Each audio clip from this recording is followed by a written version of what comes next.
Joanne Kellington is a teaching and learning consultant for Education Bradford.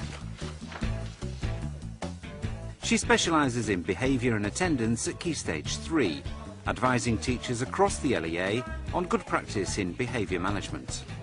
Now think about language of choice. It can apply to anything in the classroom. This programme looks at the guidance Joanne offers to one teacher keen to learn new strategies for managing her class. We're often asked by teachers, why are these pupils misbehaving? And we tend to throw the question back to them and say, why do you think they're misbehaving? And the same answers come up time and time again. They are bored, they can't access the learning, they're not engaged in the lesson, they're using the lesson more like a social playground. As soon as they're bored, they think of other ways to get their teacher's attention, which is usually through misbehaviour. So it's about the teachers thinking about what can I do to counteract that? How can I make my lesson more engaging? Am I differentiating the lesson and setting boundaries, setting routines so that the children know what is expected of them in the classroom? Joanne will be working with Claire Hewitt, a newly qualified modern foreign languages teacher at Parkside School near Bradford. Claire's chosen to teach some of the more challenging pupils, and she's keen to develop strategies to get the best out of them. What else can you ask for? These no jeans. Right, okay. So how do you say blue? Bleu. On, bleu. Something else. Two more things then. One of my targets for when I became an NQT was to take some bottom sets, and I volunteered to do that. But what I didn't realise when I offered to do it was the problems I would encounter with them. There's a lot of low-level disruption, a lot of shouting out, and it's that I want to try and get a grip of, to try and motivate the groups a bit more. 5, 4, 3, 2, 1. I want some ideas. By working with Jo, I think she'll give me some ideas on how to tackle the little things that cause the big problems. So if I deal with the low-level disruption now, I won't have the bigger problems later. I think sometimes you just can't deal with it on your own. You have to tell somebody. Hi Claire, I'm Hi. Jo. I'm from the Key Stage 3 team, behaviour and attendance consultant. I'm coming in to work to observe a class. How's it going in terms of behaviour? I have 2 bottom sets that I have a few behaviour issues in, which Right. I think you're going to observe one of them. So that'll be. Is that the year 9? Yes. Yeah. That'll be quite useful to get some feedback on what I can try with them. When you say you've got some issues with them, in terms of what in particular? They tend to be quite disruptive and they don't listen at all. Right. So it's trying to keep the low-level disruption down. Do you think that leads to them going off task because they haven't got a very good grasp of the language? I think that's basically it. They think they don't need it, so why should we bother? Would it be okay if I came in and had a look at this group? Yeah. And then if we meet up after the lesson, Yeah. and we'll just see how you felt about it and Okay. see what I think as well. That's great. Is that okay? Yeah, that's fine. Brilliant. Yeah. Thank you. Okay. Joanne will observe Claire teaching a French lesson to a bottom set Year 9 class. Okay, allez, entrez, s'il vous plaît. My main focus is to go and observe the group and see how Claire engages with the group, see what sort of relationship she's got with the group, because that tends to be the basis of behaviour management. I'm going to be looking at how the pupils interact with each other. Are they happy to work on their own independently, or are they quite reliant on Claire? I tend to do a general observation, and then we'll look at 2 or 3 areas to target for the second observation, and we'll look at how to implement different strategies. Right, can you put your feet down on the floor, please, James? Sit on your chair properly. Josh, the same to you. Michael, Chris, if you can't stop talking, I'm going to get rid of one of you. Tom, you need to pay attention. Josh, how do you expect to play if you haven't done what I've asked you to do? We've said it in French, we've said it in English, and you've still not done it. Do not shout out. I'm only going to ask people with their hands up. Chris. Michael, can you explain to Josh what he's supposed to do, please? How did you think that went? Awful.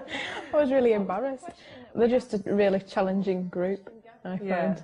And I don't know what to do with them. What did you find the most challenging in that lesson? Keeping them quiet whilst you're trying to do things.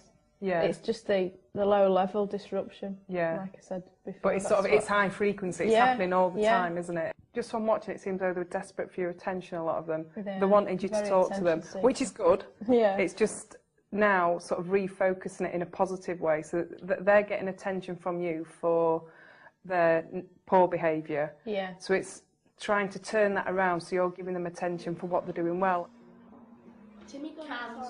Counts, excellent. What I want to do now is, you've done some practice on numbers. Why do you think you need to practice your numbers? You led the lesson for 60 minutes, didn't you? It was totally teacher-led. Yes. If they haven't got a good grasp of the language, it's hard for them to go off and do tasks Yeah. on their own.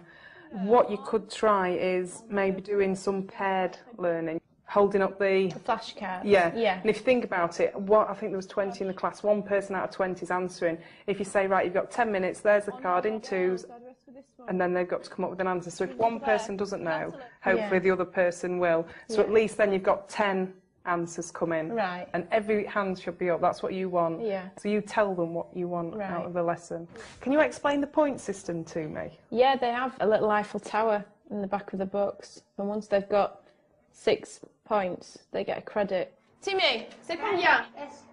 C'est excellent, un point, très très bien. Le petit.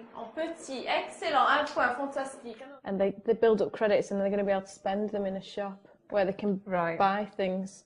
So they all want to get points because they all want to get credits to spend in the shop. I could hear them saying, "We get a point. Do we get a point for that? Do we get a point for that?" They're really keen on getting points and credits. And I would sell that. Yeah. Sell these points to them because they all want it. Yeah. And if they don't get enough of it, they'll stop wanting the points. Another thing I'd suggest is movement around the classroom. I tend to stay in a box. You tend to stay here. Just try and move around the tables. Yeah. And then also, because this group you never really get near to them. No. And sometimes just being there stops the behaviour happening. Yeah. So as you're walking around with your cars, just do it as you're walking. Yeah. And I think you're more accessible then to all the groups. Sometimes, you know, at the beginning there was someone with his rubber. And sometimes if you'd have just stood next to him, that would have been enough. And just discreetly, you take it away from him. Yeah. And he knew we were messing about. And if you'd have been walking around the room, you could have done that. And then you wouldn't have had to stop the flow of the lesson. You'd have just done it discreetly. He wouldn't be embarrassed. Well, he probably loved it anyway. No, I think he does like it. But it just goes with the flow of the lesson. And if you're walking around, you can mop up everything as you're going along.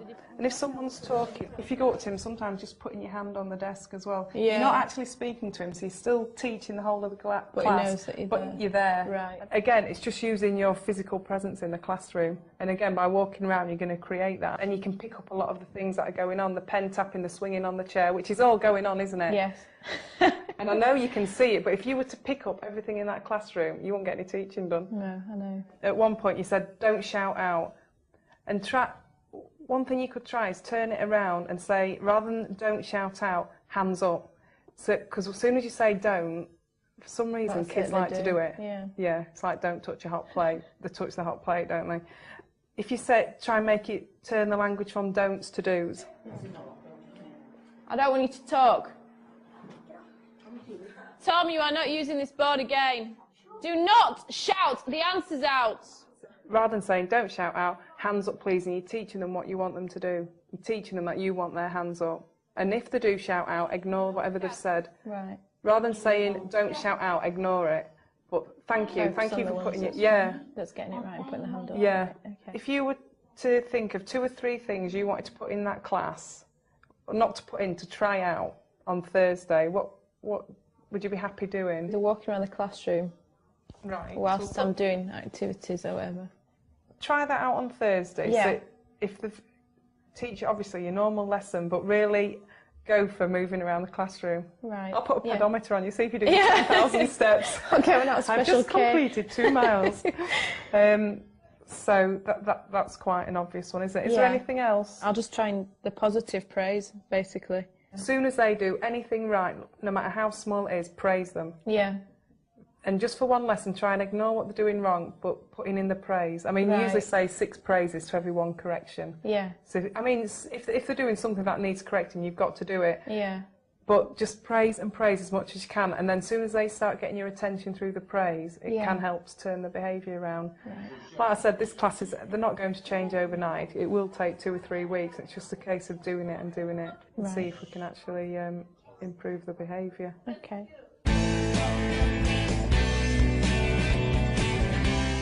It's a few days later and Jo has returned to Parkside to see how Claire is putting some of her suggestions into practice.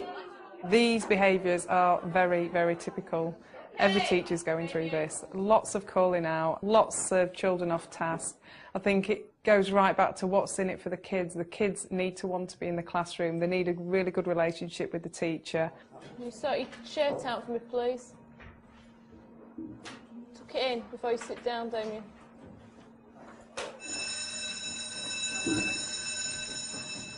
So we're going to revise the clothes and colours again today. You've got to be perfect, Chris, yes? Absolutely perfect. A lot of low-level disruption, I'd say, is about attention-seeking. They want the attention of the teacher, which can only be a good thing, but it's about refocusing them, trying to, so that you only give them attention for the positive behaviour, for example, when they put the hands up, when they do as you ask, when they answer a question, etc. Rather than giving the attention for negative behaviour, the calling out, the walking around the classroom, the throwing things around the room, because that is what you want. You're feeding the behaviour. The only way you can actually change behaviour is through praise and lots of rewards. Just checking your credits. There you go. This team then, 2 points each. Everyone else can have a point each. That was excellent. Excellent. You've got your 6 credits, so you need to get another 4 points. Yeah, to get another credit. Okay. Another strategy that I've suggested to Claire is to have more presence in the classroom by moving around the desk. Listen, Damien. What I want you to do. Now again, it's difficult in some classrooms because the desks are quite compact and there isn't the space to move around. But just by moving around the classroom lets the children know you're around. Also, you can use your physical presence again to be proactive, and sometimes just by standing near a child is enough to stop them misbehaving. With Claire's group, it's particularly important that she teaches them new behaviours because, like Claire would admit, there's a lot of calling out. What she needs to do here is teach them that the way to answer a question is to put their hand up, and the only way you can actually teach this is through praising those who are doing it. So when people call out, to ignore them and actually go to the person who's got the hand up and praise them for having the hand up. You've got your hand up, thank you, and then take the answer from them. What's the word for how much it costs? Levez la main. Levez la main. C'est combien? Excellent. You need to think about the basics of actually managing behaviour, which is building a relationship with the class. That is fundamental. If you want to work with the class, particularly a challenging one, you need to have a solid relationship where the children love being in your classroom, they enjoy engaging with you, you show them that you enjoy engaging with them, and you make them welcome into your classroom as well. And I cannot emphasise that enough. Get to know your pupils, particularly the ones who are more challenging. Find time and invest your time with the most challenging pupils and show a genuine interest. What are you going to get? What vouchers are you going to get? I'm trying to get them all before Christmas, so we should be able to spend them before Christmas. My advice to Claire is she needs to keep practising and persevering and have a lot of patience with them, because it is very, very hard to turn around a challenging group. Most people have finished now. I've been round and I've checked most people's work. You were all more or less on the right tracks. Un point pour chaque personne, okay? Un point pour chaque personne. Fantastique.